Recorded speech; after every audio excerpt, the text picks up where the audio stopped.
Datuk Ali Shukri burn RM1 juta bayar TikTok. Tapi ramai yang dah tahu sebelum ni dia dah bayar zakat pun RM1 juta juga kan.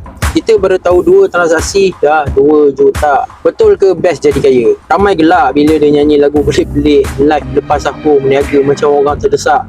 Tapi realitinya dia bayar fees TikTok sampai 1 juta.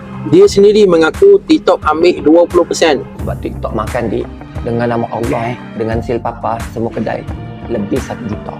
Bukan untung sangat pun, tapi dia tetap jalan.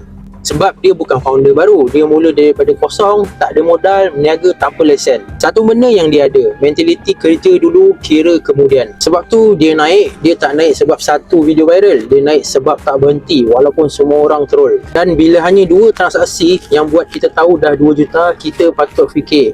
Kalau Datuk pun rasa berat, apa lagi kita yang baru jual 20 parcel sehari. Taruh barang murah-murah, be careful. Sebab mereka akan naikkan persen anytime. Ramai lagi seller yang masih guna taktik yang sama. Letak video, tunggu order, pastikan harga lebih murah daripada pesaing, harap rezeki. Ada pula yang buat konten sampai 5 jam sehari, view tak naik-naik. Akhirnya burn out, hilang motivasi, bisnes jadi tekanan. Itu sebab aku cipta satu sistem storytelling flywheel.